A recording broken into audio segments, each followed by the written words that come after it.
Channel super ലീഗിൻ്റെ മറ്റൊരു എപ്പിസോഡിലേക്ക് സ്വാഗതം. ഇന്ന് വീക്ക് 49, നവംബർ 30 മുതൽ ഡിസംബർ 6 വരെയുള്ള കാലയളവ്. നമ്മൾ ഏകദേശം ഈ ഒരു കൊല്ലം ഫിനിഷ് ചെയ്യുകയാണ്.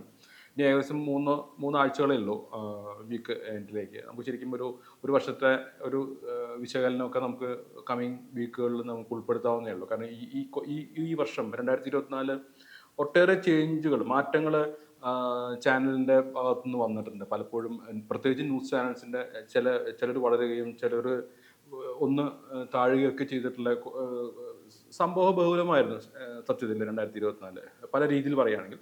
ഞാൻ മാർക്കറ്റിംഗ് സൈഡല്ല പറയുന്നത്, എൻ്റെ ഒരു റേറ്റിംഗ് ആംഗിൾ മാത്രമാണ് പറയുന്നത്.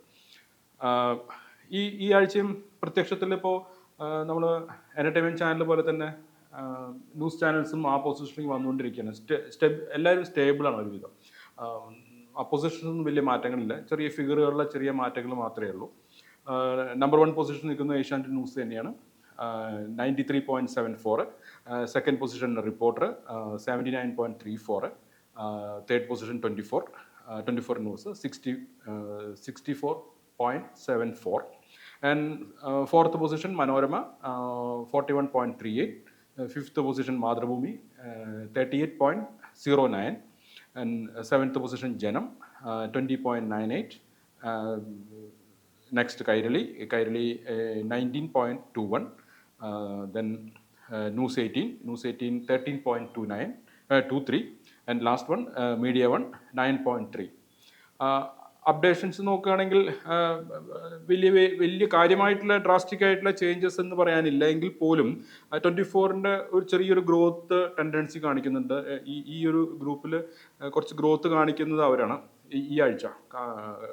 കാരണം കഴിഞ്ഞ കുറച്ച് ആഴ്ചകളായിട്ട് 24-ന് കഴിച്ച കുറച്ച് മാസങ്ങളായിട്ട് 24-ന് ഒരു ഗ്രോത്ത് കാണാറുണ്ടായിരുന്നില്ല. പക്ഷേ ഇപ്പോൾ ഈ ആഴ്ച ചാനൽ ഗ്രോത്തിൽ കുറച്ച് കൂടുതലുള്ളത് 24 തന്നെ. ഏകദേശം ഒരു 5 പോയിന്റോളം കഴിഞ്ഞ ആഴ്ചത്തേക്കാട്ടും അവർക്ക് ഗെയിൻ വന്നിട്ടുണ്ട്. ആൻഡ് ഏഷ്യാനെറ്റ് ന്യൂസും റിപ്പോർട്ടറും സെക്കൻഡ് പൊസിഷൻ നിൽക്കുന്ന റിപ്പോർട്ടറും കാര്യമായിട്ടുള്ള മാറ്റങ്ങളില്ല. ഒരു ചെറിയ ഗെയിനേ ഉള്ളൂ, പറയത്തക്ക ഗെയിനില്ല. റിപ്പോർട്ടർ പിന്നെയുണ്ട് ഒരു 2 പോയിന്റിനടുത്ത് 1.74 വരെ നമുക്കൊരു ഗ്രോത്ത് ഉണ്ട് അവർക്ക്. ഇതിലൊരു പ്രത്യേകത, ഇന്നത്തെ ഈ ഡാറ്റ നോക്കുമ്പോൾ ഒരു പ്രത്യേകത തോന്നുന്നത്, ഏഷ്യാനെറ്റും റിപ്പോർട്ടറും തമ്മിലുള്ള ഡിഫറൻസ് ഏകദേശം 14 പോയിന്റ്. അതേ വ്യത്യാസം തന്നെയാണ് റിപ്പോർട്ടറും 24-ഉം തമ്മിലുള്ള 14.6 ആണ് ഡിഫറൻസ് ഉള്ളത്. ഏഷ്യാനെറ്റും 24-ഉം തമ്മിൽ ഏകദേശം 29 പോയിന്റിൻ്റെ ഡിഫറൻസ് ഉണ്ട്. അപ്പോൾ അവർ ഒരു നെക്ക് ടു നെക്ക് കോമ്പറ്റീഷൻ എന്നതിലുപരിയായിട്ട് ഇപ്പം നെക്ക് ടു നെക്ക് കോമ്പറ്റീഷൻ പറയാൻ പറ്റില്ല. ഈ 3 ചാനലും തമ്മിൽ ഒക്കെ ഒരു സേഫ് ഡിസ്റ്റൻസിൽ പോയിക്കൊണ്ടിരിക്കുന്ന ഒരു കോമ്പറ്റീഷനാണ്. അതൊരു പക്ഷേ സംഭവവികാസങ്ങൾ ഒരുപക്ഷെ ഈ കൂടുതൽ സംഭവവികാസങ്ങൾ കുറവായതിൻ്റെ പേരിലായിരിക്കാം, പൊളിറ്റിക്സും അതല്ലെങ്കിൽ ഇപ്പം ഈ ആഴ്ച നമുക്ക് എടുത്തു പറയത്തക്ക ഒരു ഇഷ്യൂ എന്ന് വെച്ചാൽ ആലപ്പുഴ ആക്സിഡൻ്റ് ആയിരുന്നു. അത് കുറച്ച് സെൻറ്റിമെൻ്റലായിട്ടുള്ള ഒരു അപ്രോച്ചായിരുന്നു വന്നിരുന്നത്. ഒരുപക്ഷെ കമ്മിങ് വീക്കിലും ഇത്തരത്തിലുള്ള ഒരു കാഷ്വാലിറ്റി കേരളത്തിൽ നടന്നതിൻ്റെ ഒരു റിഫ്ലക്ഷൻ ന്യൂസ് ചാനൽസിൽ കാണാം. മലപ്പുറത്തുണ്ടായിട്ടുള്ള ഇഷ്യൂ,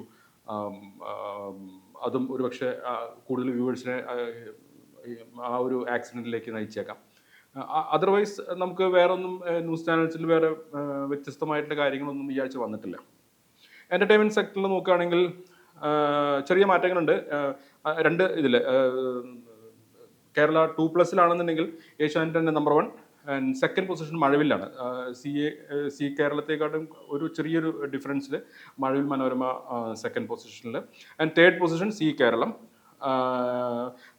എൻ്റെ ഡാറ്റ പറയുകയാണെങ്കിൽ ഏഷ്യാനെറ്റ് ഗെയിൻ ചെയ്തിരിക്കുന്നത് കേരള 2+ൽ 706.37. സെക്കൻഡ് പൊസിഷൻ മഴവിൽ നിൽക്കുന്നത് 188.06.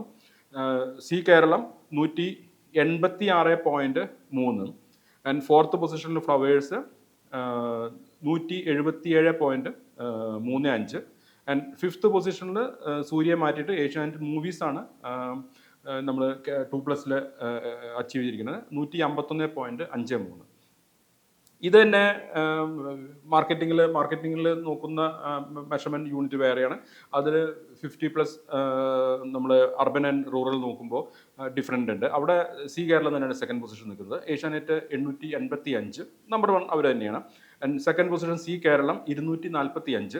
ആൻഡ് മഴവിൽ മനോരമയ്ക്ക് കിട്ടിയിരിക്കുന്നത് 211. ആൻഡ് ഫ്ലവേഴ്സിന് 195.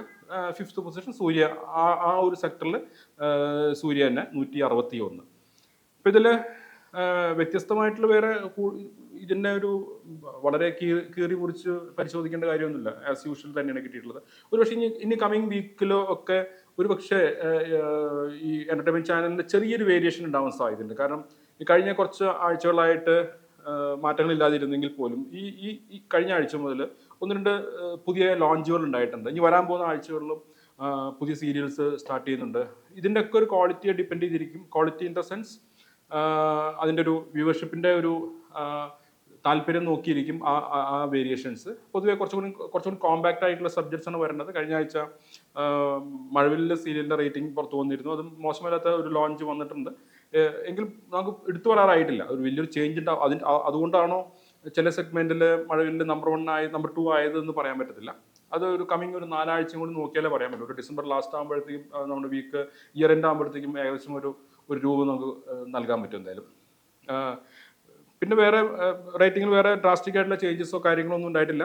ഇനി കമ്മിങ് വീക്കിലും വിചാരിച്ച ഒരു വലിയൊരു ചേഞ്ച് ഉണ്ടാവുമെന്നുള്ള ഒരു പ്രതീക്ഷയില്ല. കാരണം നമ്മുടെ ഒരു ഫോർകാസ്റ്റ് ന്യൂസ് ചാനലിനെ സംബന്ധിച്ച് ഏഷ്യാനെറ്റ് ന്യൂസ് അച്ചീവ് ചെയ്യാൻ സാധ്യതയുള്ളത് 90-94 ആണ്. 90-ക്കും 94-നും ഇടയ്ക്കായിരിക്കും. ആൻഡ് റിപ്പോർട്ടർ സെക്കൻഡ് പൊസിഷൻ തന്നെ ഉണ്ടാവും. ഒരു 76-80 ആയിരിക്കും അവർ ക്ലോസ് ചെയ്യുക. And 24 news 63-66. ആൻഡ് മനോരമ 40-43 റേഞ്ചിൽ. മാതൃഭൂമി 37-40. ആൻഡ് ജനം 17-20. ആൻഡ് കൈരളി 70-90 വരെ വരുള്ളൂ. ആൻഡ് ന്യൂസ് 80 11-13 വരെ വരാം. ആൻഡ് മീഡിയ 1 8 മുതൽ 11 വരെ വരാം. ഇതായിരിക്കും ഒരു കമ്മിങ് വീക്ക് 50 ഏകദേശമുള്ള ഒരു ന്യൂസ് ചാനൽസിൻ്റെ ഒരു ഫോർകാസ്റ്റ്. കഴിഞ്ഞ ആഴ്ചയും പ്രത്യക്ഷത്തിൽ വലിയ ചേഞ്ചോ വലിയ മാറ്റങ്ങളൊന്നും മീഡിയ രംഗത്ത് ഉണ്ടായിട്ടില്ല. മലയാള മാധ്യമ രംഗത്ത് കാര്യമായിട്ടുള്ള മാറ്റങ്ങൾ ഉണ്ടായിട്ടില്ല. പുതിയ എന്തെങ്കിലും ചേഞ്ചസോ മാറ്റങ്ങളോ ഒന്നും പ്രത്യക്ഷത്തിൽ ഉണ്ടായിട്ടില്ല. എങ്കിലും അടുത്ത ആഴ്ച കുറച്ചും കൂടി നല്ല രീതിയിലുള്ള ഒരു റേറ്റിംഗ് ആയിരിക്കട്ടെ, അല്ലെങ്കിൽ കുറച്ചും നല്ല കോമ്പറ്റീഷൻ ഉണ്ടാവട്ടെ. സ്ഥിരം പറയുന്ന പോലെ തന്നെ ഒരു ടൈറ്റ് കോമ്പറ്റീഷൻ ഉണ്ടാവട്ടെ. എന്താ പറയുക, ന്യൂസ് ചാനലിൽ നെക്ക് ടു നെക്ക് കോമ്പറ്റീഷൻ വരട്ടെ. GEC ചാനൽസിലും അത്തരത്തിലുള്ള ഒരു കോമ്പറ്റീഷൻ പ്രതീക്ഷിച്ചുകൊണ്ട് ഈ ആഴ്ചയോട് വൈൻഡപ്പ് ചെയ്യുന്നു.